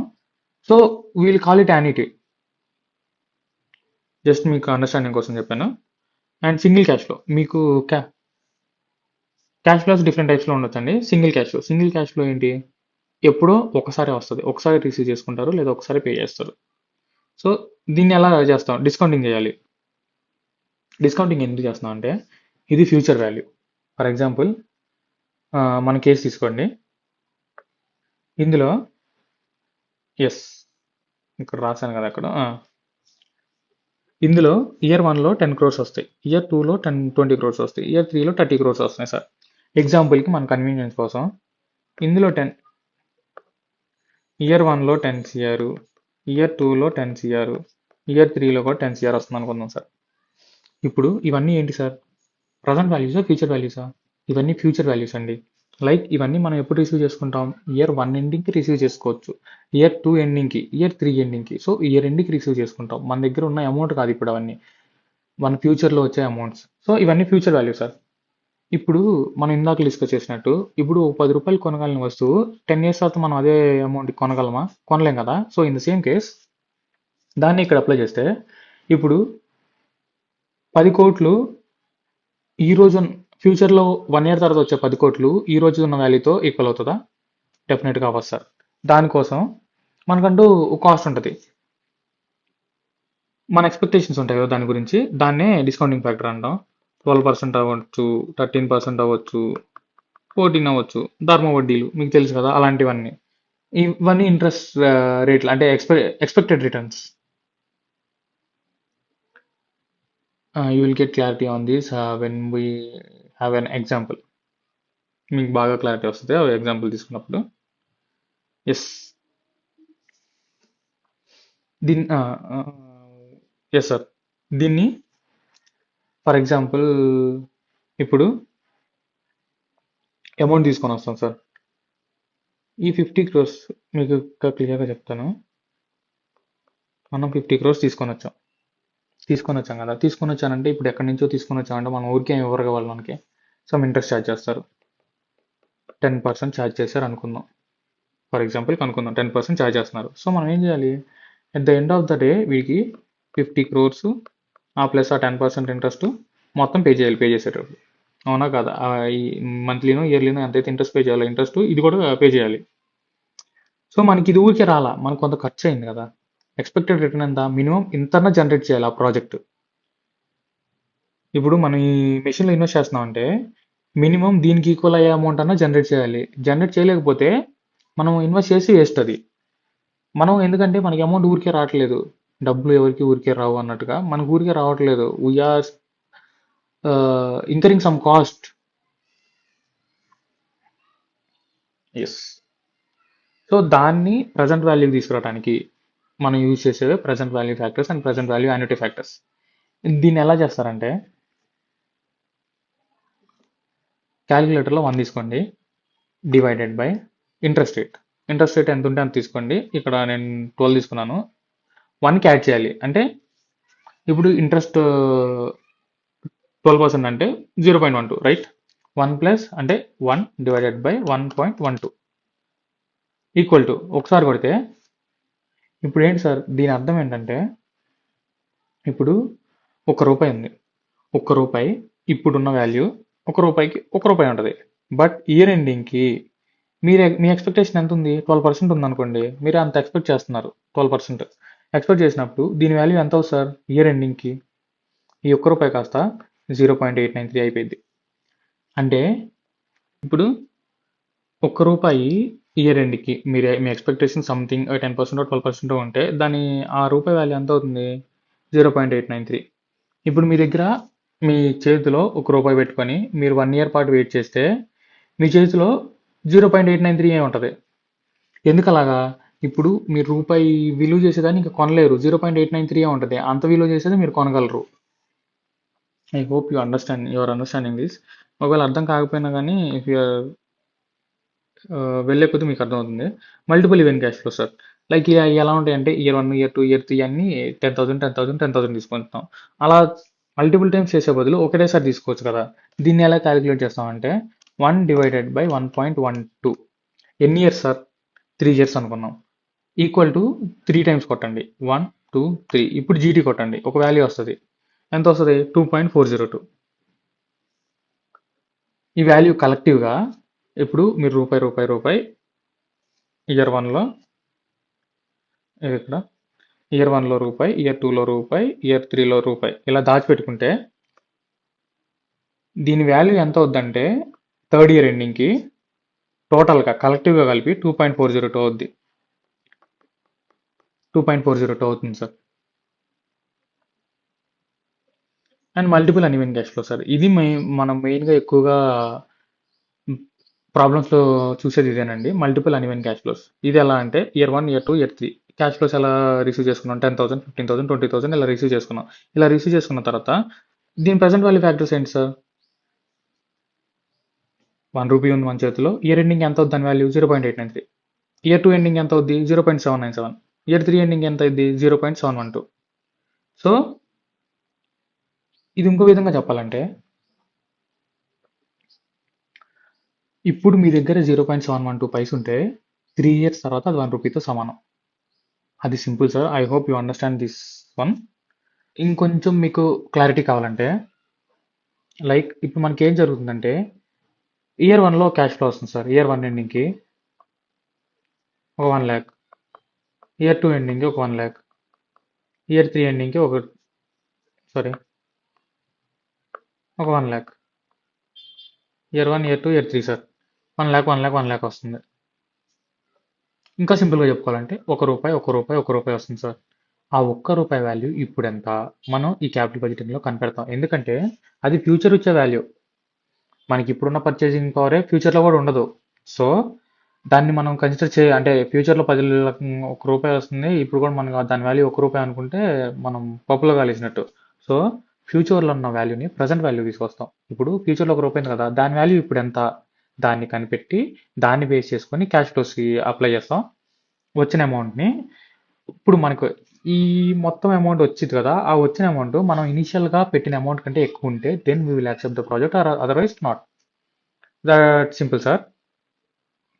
Now will go to that capital budgeting techniques like methods. Second దాంట్లో చూసాం కదా మెథడ్స్, ఆ మెథడ్స్లోకి వెళ్తాం. ఇది చూడండి సార్, పేబ్యాక్ పీరియడ్. దీనికి ముందు ఇంకో చిన్న స్టోరీ చెప్తాను. మనం స్టార్టింగ్లో చెప్పుకున్నాం కదా, సిఎఫ్ఓ వచ్చాడు, ఒక మీటింగ్ పెట్టాడు. డైరెక్టర్లు, ఫైనాన్షియల్ మేనేజర్లు అందరూ వచ్చారు, అందరూ అటెండ్ అయ్యారు. అటెండ్ అయిన తర్వాత వాళ్ళు లైక్ ఏంటంటే ఒక్కొక్కరిది ఒక పాయింట్ ఆఫ్ వ్యూ సార్. అవి ఈ క్యాపిటల్ బడ్జెటింగ్ టెక్నిక్స్కి ఎలా అప్లై అవుతాయో నేను చెప్తాను, ఎలా యూస్ఫుల్ అవుతాయో నేను చెప్తాను. ఇప్పుడు పేబ్యాక్ వన్ మోర్ థింగ్, ఈ క్యాపిటల్ బడ్జెట్ టెక్నిక్స్లో నాన్ డిస్కౌంటింగ్ టెక్నిక్స్ ఉన్నాయండి. ఏంటివి?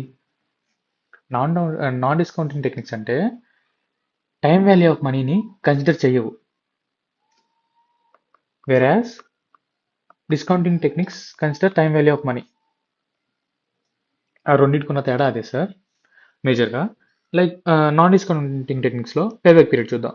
పేబ్యాక్ పీరియడ్ ఏంటి? ఇప్పుడు ఈ డైరెక్టర్స్ ఉన్నారు కదా, ఈ డైరెక్టర్లో ఒకళ్ళు వచ్చేసరికి ఏం అడిగారు? ఈ డైరెక్టర్ వచ్చేసరికి మన దగ్గర అమౌంట్ ఎక్కువ లేదండి. మన దగ్గర మనం 50 క్రోర్స్ ఇన్వెస్ట్ చేయాల్సి వస్తుంది. మన దగ్గర ఫ్యూచర్‌లో ఫర్దర్‌లో క్యాష్ ఫ్లోస్ తగ్గిపోతాయి. మనం ఎక్కువ ఇప్పుడు ఇన్వెస్ట్ చేసి అందులో లాక్ అయిపోయిందంటే ఒకవేళ ఫ్యూచర్‌లో క్యాష్ ఫ్లోస్ రాకపోతే చాలా ఇబ్బంది పడిపోతాము. సో, మనం అమౌంట్‌ని ఎంత ఫాస్ట్‌గా రికవర్ చేసుకోగలం? ఆ డైరెక్ట్ అజెండా ఏంటి ఫస్ట్? మనం అమౌంట్‌ని ఎంత ఫాస్ట్‌గా రికవర్ చేసుకోగలం? దాన్ని ఆన్సర్ చేసేస్తారు ఈ పేబ్యాక్ పీరియడ్ అనేది. ఎంత ఫాస్ట్‌గా మనం అమౌంట్‌ని రికవర్ చేసుకోగలుగుతున్నాం అనే దాన్ని చెప్తది. I'm not going to discuss the formulas and problems for all these. I will only discuss NPV. I'm just giving an overview why this payback period is. ఎందుకు మనం పేబ్యాక్ పీరియడ్ని క్యాలిక్యులేట్ చేస్తాం ఇలాగా? ఈ techniques అన్నీ ఉన్నాయి కదా, ఇవన్నీ apply చేస్తామా? లైక్ ఒక్కొక్కళ్ళ అజెండాని బట్టి మనం అప్లై చేస్తామండి. ఈ ఒక్క కేసుకే లైక్ వాళ్ళు ఇన్వెస్ట్ చేద్దాం అనుకున్నప్పుడు ఇప్పుడు ఒక డైరెక్టర్ అన్నాడు, ఇప్పుడు నేను చెప్పినట్టుగా ఒక డైరెక్టర్ అన్నాడు, మన దగ్గర ఎక్కువ క్యాష్ ఫ్లోస్ లేవండి, మన దగ్గర ఫ్యూచర్లో ఎక్కువ వచ్చే ఛాన్సెస్ లేవు. సో మనకి ఈ 50 క్రోర్స్ అనేది చాలా క్రూషియల్. మనం ఎంత త్వరగా దీన్ని రికవర్ చేసుకోగలం, ఎంత త్వరగా రికవర్. ఇప్పుడు ఇప్పుడు ప్రాజెక్ట్ ఏ ఉంది, ప్రాజెక్ట్ బి ఉంది, ఈ రెండింటిలో పెట్టాం. ఇందులో పెట్టిన అమౌంట్ 1.5 year తిరిగి వచ్చేస్తుంది, బట్ ఇందులో పెట్టిన అమౌంట్ రావడానికి 3 years పడుతుంది. ఏది కన్సిడర్ చేస్తారు? ఇప్పుడు వాళ్ళ పాయింట్ ఏంటి, అమౌంట్ ఫాస్ట్గా వెనక్కి వచ్చేయాలంటే they will consider project A only. And చెప్తున్నాను, దీంట్లో మనం టైమ్ వాల్యూ ఆఫ్ మనీని కన్సిడర్ చేయట్లేదు. Accounting rate of return. Accounting rate of return ఏంటి సార్? ఎంత అకౌంటింగ్ ప్రాఫిట్ జనరేట్ చేయగలుగుతున్నాం దాన్ని బేస్ చేసుకొని.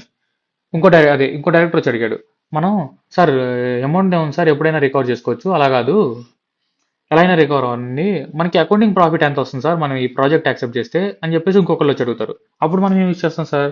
ఏఆర్ఆర్ యూజ్ చేస్తాం. దీన్ని యూజ్ చేసి క్యాలిక్యులేట్ చేసుకొని, సార్ పలానా ప్రాఫిట్ వస్తుంది, so we can invest. Sir మనం ఎక్స్పెక్ట్ చేసిన ప్రాఫిట్ పర్సంటేజ్ రావట్లేదు సార్, మనకు వద్దు, ఇలా కన్సిడర్ చేసుకుంటాం sir. And coming to the discounting techniques, once again I'm saying I'm not going to discuss any formulas here, and I'm not going to discuss any practical problems also, as this was just a demo. I'm just trying to give an overview. That's it. Discounting techniques, sir. Discounting techniques, discounted payback period. ఏంటి sir ఇది? ఇదేమో payback period అన్నారు, ఇదేమో discounted payback period అన్నారు. మేము అనుకున్నది కరెక్టేనా? అవును, మీరు అనుకున్నది కరెక్టే. ఏంటిదంటే అది రెండింటి మధ్య ఉన్న డిఫరెన్స్, డిస్కౌంట్ చేస్తాం, ఇది డిస్కౌంట్ చెయ్యమంతే. లైక్ డిస్కౌంటింగ్ టెక్నిక్స్లో డిస్కౌంట్ చేసి, అంటే I mean these present value ఇవన్నీ యూజ్ చేసి ఎలా చెప్తానంటే ఎగ్జాంపుల్ తీసుకొని చెప్తాను. 1 రూపీ కదా discounting payback period. Non discounting టెక్నిక్స్లో ఏం చేస్తాం, ఎలా కన్సిడర్ చేస్తాం అంటే క్యాష్ ఫ్లోస్ని ఇక్కడ 1 రూపీ, ఇక్కడ 1 రూపీ, ఇక్కడ 1 రూపీ కన్సిడర్ చేస్తాం. ఇయర్ 1, ఇయర్ 2, ఇయర్ 3లో 1 రూపీ కన్సిడర్ చేస్తాం. బట్ కమింగ్ టు డిస్కౌంటింగ్ టెక్నిక్స్లో ఫ్యూచర్ వాల్యూ 1 రూపీ కదా, ఇప్పుడు దాని ప్రెసెంట్ వాల్యూ ఎంత ఉందో దాన్ని మాత్రమే కన్సిడర్ చేస్తాం. అంటే ఫ్యూచర్ వాల్యూ ఇప్పుడు 1 రూపాయి, ఫ్యూచర్లో 1 రూపాయి ఎంత, ఇప్పుడు 0.893. సెకండ్ ఇయర్లో 1 రూపాయి ఎంత, ఇప్పుడు 0.797. అండ్ థర్డ్ ఇయర్ ఎండింగ్ కల్లా 1 రూపాయి వాల్యూ ఎంత ఉంటుంది, 0.712. థర్డ్ ఇయర్ ఎండింగ్లో ఉన్న 1 రూపాయి ఇప్పుడు దాని వాల్యూ ఎంత, 0.712. సో అలా కన్సిడర్ చేస్తాం. I hope you got a clarity on that. And ఇది మళ్ళీ చెప్తానండి, నెట్ ప్రెసెంట్ వాల్యూ చెప్తాను. ఇప్పుడు నెట్ ప్రెసెంట్ వాల్యూ ఎందుకు యూజ్ చేస్తారు? ఇప్పుడు మనం ఎంత వెల్త్ జనరేట్ చేయగలుగుతున్నాం సార్, లైక్ ఎంత వాల్యూ క్రియేట్ చేస్తున్నాము అని అడుగుతారు ఎవరో. ఈ డైరెక్టర్ ఇంకో ఉన్నారు కదా, ఈయన వచ్చి సార్ ఎంత వాల్యూ క్రియేట్ చేయగలుగుతున్నాం సార్ మనం అని అడుగుతారు. దానికి మనం ఎన్పియూ యూజ్ చేస్తాం. మనం ఆ ప్రాజెక్ట్ని యాక్సెప్ట్ చేయడం వల్ల ఎంత అమౌంట్ ఆఫ్ వాల్యూ, లైక్ ఒక 2 లక్షల వాల్యూ క్రియేట్ చేయగలుగుతున్నామా, 10 కోట్ల వాల్యూ క్రియేట్ చేయగలుగుతున్నామా. So he will say that we can answer that question by using NPV. And profitability index sir. Profitability index ఎందుకు యూజ్ చేస్తాం? ఇప్పుడు మన దగ్గర లెట్స్ సే 50 క్రోర్స్, ఇందాక చెప్పినట్టు 50 క్రోర్స్ ఉన్నాయి. But we want to invest, ఒకటి మెషిన్ కొందాం అనుకున్నాము, రెండోది మన సేల్స్ యూనిట్స్ కూడా పెంచుదాం అనుకుంటున్నాము. ఈ రెండు ఉన్నాయి. సేల్స్ యూనిట్స్ కూడా పెంచుదాం అనుకుంటున్నాం, పెంచగలమా లేదా? మన దగ్గర ఉందేమో 50 క్రోర్సే ఉన్నాయి. ఇప్పుడు ఈ ప్రాఫిటబిలిటీ ఇండెక్స్ని యూజ్ చేసి, అంటే some of the discounted cash inflows divided by some of the discounted cash outflows వేస్తే మనకి ఒక రేషియో వస్తుంది సార్. ఆ రేషియోని బేస్ చేసుకొని మనం డెసిషన్ తీసుకుంటాం. ఏది ఎక్కువ హయ్యర్ వాల్యూ ఉంటే దాన్ని బేస్ చేసుకొని తీసుకుంటాము. అండ్ దాన్ని బేస్ చేసుకొని మనం ఎన్ని ప్రాజెక్ట్స్లో మన దగ్గర ఉందేమో లిమిటెడ్ అమౌంట్, మన దగ్గర చాలా అమౌంట్ ఉందనుకోండి అన్నిట్లో ఇన్వెస్ట్ చేసేస్తాం. బట్ మన దగ్గర ఉండేది ఎంత కొంత అమౌంటే కాబట్టి ఏలో ఇన్వెస్ట్ చేద్దామా, బిలో ఇన్వెస్ట్ చేద్దాం, లైక్ ఒక ప్రాజెక్ట్ తీసుకుందామా, 2 3 కూడా తీసుకోవచ్చా అన్నదాన్ని కన్సిడర్ చేస్తాం. And internal rate of return sir. ఇప్పుడు ఈయన ఉన్నాడు కదా, సిఎఫ్ఓ వచ్చి అడిగాడు మన ప్రాజెక్ట్ యాన్యువల్గా ఎంత పర్సెంటేజ్ ఆఫ్ రిటర్న్ జనరేట్ చేయగలుగుతుంది, దాన్ని ఆన్సర్ చేసేదే internal rate of return sir. ఇది చాలా ఇంటర్నల్ రేట్ ఆఫ్ రిటర్న్ అనేది చాలా ఇంపార్టెంట్ కాన్సెప్ట్. బట్ దీన్ని డిస్కస్ చేయాలంటే we must have a lot of time, like around ½ to 40 minutes పైన పడుతుంది. అది దాని ఒక్క కాన్సెప్ట్ డిస్కస్ చేయాలంటే విత్ ప్రాక్టికల్గా. So I'm just giving an over view. Internal rate of return అంటే ఏంటి, మన ప్రాజెక్ట్ మనం ఇప్పుడు ఇన్వెస్ట్ చేసాం కదా 50 crores పెట్టి, ఆ ప్రాజెక్ట్ యాన్యువల్గా ఎంత పర్సెంటేజ్ ఆఫ్ రిటర్న్ జనరేట్ చేయగలుగుతుంది. That's what it tell sir. I hope you got the clarity and we can discuss now net present value. ఎన్పివిలో ఒక క్వశ్చన్ చూద్దాం. అంటే మనం కేస్ స్టడీ ఏబీసీ తీసుకున్నాం కదా, దాన్ని బేస్ చేసుకునే చెప్తాను. I'm not going to institute material sir. ఇక్కడ చూడండి సార్, ఏబీసీ లిమిటెడ్ ఇందాక చెప్పుకున్నట్టు biscuit manufacturer. Due to increasing customer demand బాగా ఇంక్రీజ్ అయింది. The existing production line is operating at full capacity. బాగా 10 lakhs యూనిట్స్ ప్రొడ్యూస్ చేయగలదు, అంతా ప్రొడ్యూస్ చేస్తుంది. బట్ మన డిమాండ్ ఏమో 15 lakh యూనిట్స్ ఉంది. Management is consider installing a new automated production line. కొత్త మెషిన్ ఇన్స్టాల్ చేద్దాం అనుకున్నారు. That's okay. ఇప్పుడు the financial manager has estimated the following cash flows. ఈ ఫాలోయింగ్ క్యాష్ ఫ్లోస్ని వాళ్ళు ఎస్టిమేట్ చేశారు sir. Asked us to evaluate whether the company should invest in the project or not. మనల్ని evaluate చేయమన్నారు. Invest చేయాలా వద్దా అని చెప్పేసి మనం ఎవాల్యుయేట్ చేయాలి సార్. ఎలా ఎవాల్యుయేట్ చేస్తాం, ఎన్పివిని యూజ్ చేసుకొని ఎవాల్యుయేట్ చేద్దాం. లైక్ మనకి ఇనిషియల్గా వాళ్ళు ఏం డీటెయిల్స్ ఇచ్చారు, cost of the machine 50 crores ఉంది, ఓకే 50 lakhs ఉంది. ఇక్కడ ఇన్స్టాలేషన్ కాస్ట్ ఎంత ఉంది, కాస్ట్ ఆఫ్ ద మెషిన్ ఏమో 50 lakhs. ఇన్స్టాలేషన్ కాస్ట్ ఎంత అయింది, దాన్ని తీసుకొచ్చి ఇన్స్టాల్ చేసినందుకు 2 lakhs. అడిషనల్ వర్కింగ్ క్యాపిటల్ ఎంత ఉంది, 3 lakhs ఉంది. సాల్వేజ్ వాల్యూ ఎంత ఉంది, 5 lakhs ఉంది. ఓకే, ఇప్పుడు మనం ఇనిషియల్ క్యాష్ అవుట్లో క్యాలిక్యులేట్ చేద్దాం. ఇది ఎంత సార్, ఈ సాల్వేజ్ వాల్యూ అనేది ఈ 50 crores, ఈ 50 lakhs పెట్టి ఇన్వెస్ట్ చేస్తాం కదా అమౌంట్.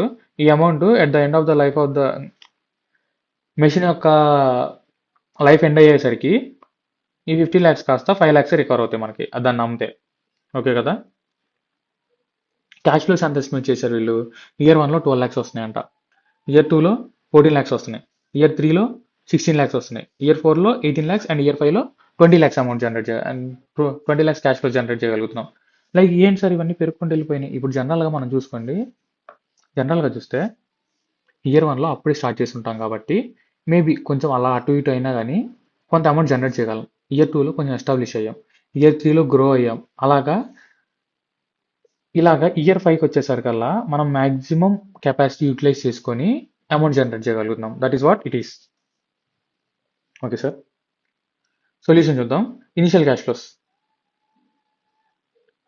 మనం ఫస్ట్ టైం క్యాలిక్యులేట్ చేయాలి. ఇనిషియల్ క్యాష్ ఫ్లో ఎంత ఉందో ఎస్టిమేట్ చేయాలి. ఇనిషియల్ క్యాష్ ఫ్లో ఏంటి sir, cost of the machine, ఇవన్నీ cost of the machine, installation cost, additional working capital ఎంత 3 lakhs ఇన్వాల్వ్ అయ్యాము. సో ఇవి మొత్తం కలిపితే ఎంత వచ్చింది sir, 55 lakhs, 2 lakhs, 3 lakhs, sorry 50 lakhs, 2 lakhs, 3 lakhs.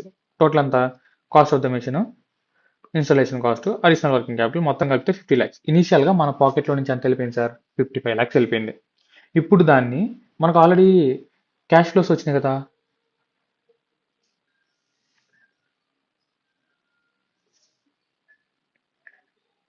మనకు ఆల్రెడీ క్యాష్ ఫ్లోస్ వచ్చినాయి కదా కొన్ని క్యాష్ ఫ్లోస్. ఆ క్యాష్ ఫ్లోస్ని మనం ఆల్రెడీ ఎస్టిమేట్ చేసాం చెప్పినట్టుగా. ఎస్టిమేట్ చేసిన క్యాష్ ఫ్లోస్ని యూజ్ చేసి డిస్కౌంటెడ్ క్యాష్ ఫ్లోస్ కనిపెడతాం. Like this will be the format. Year 1లో 12 lakhs, ఇయర్ 2లో 14 lakhs, ఇయర్ 3లో 16 lakhs, ఇయర్ 4లో 18 అండ్ ఇయర్ 5లో 20. ఇయర్ 5ది మనం చూడాలి, దీన్ని 28 lakhs వచ్చినాయి. ఎందుకు వచ్చినాయి అని చూద్దాము. ఇయర్ 1లో 12 lakhs క్యాష్ ఫ్లోస్ వచ్చినాయి సార్. అంటే ఇప్పుడు మనం ఇయర్ 0లో 55 lakhs ఇన్వెస్ట్ చేస్తే ఇయర్ 0 ఎండింగ్ కల్లా అంటే ఇయర్ 1 స్టార్ట్ అయింది కదా అప్పటికల్లా 12 lakhs క్యాష్ ఫ్లోస్ వచ్చినాయి అంటే ఇయర్ ఎండ్ కల్లా 12 lakhs క్యాష్ ఫ్లోస్ వచ్చినాయి. 12 lakhs క్యాష్ ఫ్లోస్ వచ్చినాయి అంటే ఆ 12 lakhs వాల్యూ ఇప్పుడు ఎంత ప్రజెంట్ వాల్యూలో దాని వాల్యూ ఎంత. సో డిస్కౌంటింగ్ ఫ్యాక్టర్ యూస్ చేసాం 10% మనకి కాస్ట్ ఆఫ్ క్యాపిటల్ అవుతుంది. సార్ పాయింట్ మీకు ఇందులో చెప్పాను గుర్తుందో లేదో, చెప్పేటప్పుడు కన్సిడర్ పాయింట్స్లో చెప్పేటప్పుడు ఫైనాన్సింగ్ కాస్ట్ తర్వాత చెప్తానని చెప్పాను. ఎక్స్క్లూడ్ ఫైనాన్సింగ్ కాస్ట్ ఏంటిదంటే ఇది మనం ఆల్రెడీ ఈ డిస్కౌంటింగ్ ఫ్యాక్టర్లో ఇంక్లూడ్ చేసి ఉంటాం సార్. మాకు ఇంత అమౌంట్ అవుతుందని చెప్పేసి ఆల్రెడీ ఈ డిస్కౌంటింగ్ ఫ్యాక్టర్లో ఇంక్లూడ్ అయి ఉంటుంది. ఫైనాన్సింగ్ కాస్ట్ లైక్ ఇంట్రెస్ట్ ఉంది కదా అది ఇందులోనే ఇంక్లూడ్ అయి ఉంటుంది. బట్ ఒకవేళ మనం దాన్ని కూడా మనకి ఇంట్రెస్ట్ ఇంత పడుతుంది మనకి అమౌంట్ కట్టడానికి, ఇప్పుడు సరే ఇంకా క్లారిటీ కావాలంటే మీకు ఇప్పుడు ఒక 50 crores తీసుకొస్తున్నాం కదా ఆ 50 crores ఇంట్రెస్ట్ 10% ఇంట్రెస్ట్తో బయట తీసుకొని వచ్చాం. ఇది కూడా ఇంట్రెస్ట్ కాస్టే, ఇంట్రెస్ట్ మనకి అమౌంట్ తీసుకురావడం వల్ల ఇంట్రెస్ట్ పడుతుంది కదా సార్, మనం ఎందుకని కన్సిడర్ చేయట్లేదు క్యాష్ ఫ్లోస్ క్యాలిక్యులేట్ చేసేటప్పుడు. ఈ డౌట్ రావాలి మీకు, ఒకవేళ రాకపోయినా కానీ పర్లేదు. ఇప్పుడేనండి 50 crores మనం తీసుకొని వచ్చాం, దానికి 10% ఇంట్రెస్ట్ అవుతుంది. ఆ ఇంట్రెస్ట్ని మనం ఎందుకు క్యాష్ ఫ్లోస్ క్యాలిక్యులేట్ చేసేటప్పుడు తీసేయలేదు, మనకు అది కాస్ట్ అవుతుంది కదా. మనం ఏం చేస్తున్నాం సార్, ఆ 10% రేట్ని యూజ్ చేసే ఇక్కడ అమౌంట్ని, అంటే ఇది మనం ఆల్రెడీ వాళ్ళకి పే చేయాలి కదా దాన్ని యూజ్ చేసి మనం ఇక్కడ డిస్కౌంటింగ్ చేస్తున్నాం. So it is already being included. To get some better clarity, I will explain it here. ఇప్పుడు మనం ఇంట్రెస్ట్ ఉంది కదా సార్, ఆ 50 crores మీద పడే ఇంట్రెస్ట్ మనం ఇందులో ఎందుకు తీసేయలేదు, ఇక్కడ ఎందుకు కన్సిడర్ చేయలేదు అంటే మనం దాన్ని యూజ్ చేసే ఇక్కడ డిస్కౌంటింగ్ చేస్తాం సార్. ఈ డిస్కౌంటింగ్ చేసేది మనం దాన్ని యూజ్ చేసే. సో వీ డోంట్, ఒకవేళ అందులో కూడా కన్సిడర్ చేసామంటే డబుల్ టైం అయింది. So we don't consider it, that's it. Yeah, ఇప్పుడు ఈ 12 lakhs ఇయర్ ఎండింగ్లో ఇయర్ 1 ఎండ్లో వస్తాయి కదా, రిసీవ్ చేసుకుంటాం కదా, దాని వాల్యూ ఇప్పుడు ఎంత సార్, 10,90,800. ఇలా అర్థం చేసుకోండి. I think you can understand this. ఇప్పుడు ఈ 14 lakhs ఉన్నాయి కదా, ఈ 14 lakhs ఇయర్ 2లో రిసీవ్ చేసుకుంటాం. ఇప్పుడు దాని వాల్యూ 2 years తర్వాత 2 year ఎండింగ్లో సెకండ్ ఇయర్ ఎండింగ్లో రిసీవ్ చేసుకుంటాం. దాని వాల్యూ ఇప్పుడు ఎంత, 11,56,400. ఇన్ ద సేమ్ వే 16 lakhsకి 18 lakhsకి. సార్ ఇక్కడ చూడండి సార్, ఇక్కడ ఇయర్ 5లో క్యాష్ ఫ్లో 20 lakhs ఉంది. బట్ కమింగ్ టు దిస్ మనం 28 lakhs వేసాం. అయ్యో తప్పు పడిపోయిందా, కాదు, టెర్మినల్ క్యాష్ ఫ్లో ఉంటుంది కదా, మనం చెప్పాం కదా, this is initial cash outlay, these are subsequent cash flows and this is the year end, అంటే 5th yearలో మన క్యాష్ ఫ్లోస్ వస్తాయి కదా అవి. 5th yearలో ఎంత వచ్చింది సార్, నార్మల్గా 20 lakhs వచ్చింది, దాన్ని కన్సిడర్ చేసాం. తర్వాత 5 lakhs సాల్వేజ్ వాల్యూ మీకు గుర్తుందా, సాల్వేజ్ వాల్యూ దీన్ని కన్సిడర్ చేసాం 5 lakhs ఇక్కడ. అండ్ వర్కింగ్ క్యాపిటల్ ఇది కూడా గుర్తుండి ఉండాలి మీకు. ఈ క్వశ్చన్లు ఏం చెప్పకపోతే వర్కింగ్ క్యాపిటల్ రిలీజ్ అయిందని అనుకుంటాం. సో ఇది కన్సిడర్డ్ వర్కింగ్ క్యాపిటల్ కోసం, అంటే మనం మెటీరియల్ కోసం, అంటే డే టు డే ఆపరేషన్ కోసం అయ్యే అమౌంట్, కొంత అమౌంట్ ఇన్వెస్ట్ చేస్తాం సార్. ఒకవేళ ఇప్పుడు అమ్మేసాము, మిషన్ అయిపోయింది, దాని ప్రొడక్షన్ లైన్ అయిపోయింది, మిషన్ అమ్మేసినప్పుడు ఏం చేయాలి, అంత అమౌంట్ ఇన్వెస్ట్ చేస్తాం కదా, ఆ అమౌంట్ మనం బ్యాక్ తీసేసుకుంటాం వర్కింగ్ క్యాపిటల్ని, దాన్ని రిలీజ్ ఆఫ్ వర్కింగ్ క్యాపిటల్ అంటాం. సో దాన్ని కూడా కన్సిడర్ చేస్తాం. ఎంత అయినప్పుడు మొత్తం కన్సిడర్ చేస్తే 28 lakhs అయింది. లాస్ట్ ఇయర్లో మనకి నార్మల్ క్యాష్లో సేల్స్ ద్వారా 20 lakhs వచ్చినాయి, మెషిన్ అమ్మడం ద్వారా 5 lakhs వచ్చింది. మెషిన్ అమ్మేస్తున్నాం కాబట్టి అందులో ఆల్రెడీ మెటీరియల్ అమౌంట్ పెట్టి ఉంటాం కదా, దాన్ని రియలైజ్ చేసుకుంటాం కాబట్టి దాని ద్వారా ఒక 3 lakhs వచ్చింది. సో ఇప్పుడు నెట్గా అమౌంట్ ఎంత వచ్చింది, ఇప్పుడు దీన్ని మొత్తం కన్సిడర్ చేస్తే దీన్ని డిస్కౌంట్ చేసిన తర్వాత 64,17,000 వచ్చిందండి. మనం పెట్టింది ఎంత, 55 lakhs. సో నెట్గా మనకి ఎంత అమౌంట్ వచ్చింది. ఇప్పుడు ఈ అమౌంట్ ఏంటంటే మనకైన మెషిన్ కాస్ట్, లేకపోతే ఇంకేమన్నా expenses, transportation, installation, working capital ఇవన్నీ పెట్టాం కదా, వీటన్నిటి కాస్ట్, అండ్ ఇక్కడ 10% ఇంట్రెస్ట్ తీసుకొని వచ్చాం కదా, ఈ కాస్ట్, ఇవన్నీ ఇన్వాల్వ్ అయ్యి ఉన్నాయి సార్ ఇందులో. ఇవన్నీ ఇన్వాల్వ్ అయ్యి అవన్నీ కాకుండానే మనకు వచ్చిన ఎక్స్ట్రా అమౌంట్ ఇది 9,17,000. మనం 50 lakhs పెడుతున్నాం, 55 lakhs పెడుతున్నాం, మనకి 9,17,000 వస్తుంది ఓవరాల్గా project through out the life of the machine మొత్తం మీద కలిపి మనకు అంత వస్తుంది. అంత వచ్చినప్పుడు it is profitable. So NPV NPV చెప్తానండి. ఎన్పివి గ్రేటర్ దాన్ జీరో ఉంది, ఎన్పివి లెస్ దాన్ జీరో వచ్చింది, ఎన్పివి ఈక్వల్ టు జీరో వచ్చింది. ఎన్పివి గ్రేటర్ దాన్ జీరో ఉంటే అంటే మనం పెట్టేదానికన్నా మనకి ఎక్స్ట్రానే వస్తుంది కాబట్టి we can accept the project. NPV less than zero వచ్చింది అంటే మనం 55 lakhs పెడుతుంటే మనకి ఎంత వస్తుంది, ఇంకా తక్కువ వస్తుంది. అప్పుడు దాన్ని ఏం చేస్తాం, రిజెక్ట్ చేస్తాం. ఇప్పుడు మీరు రూపాయి పెడుతున్నారు, మీకు రూపాయి మళ్ళీ తిరిగి వస్తుందంటే మీరు పెడతారా సార్? పెట్టరు కదా. That is the case.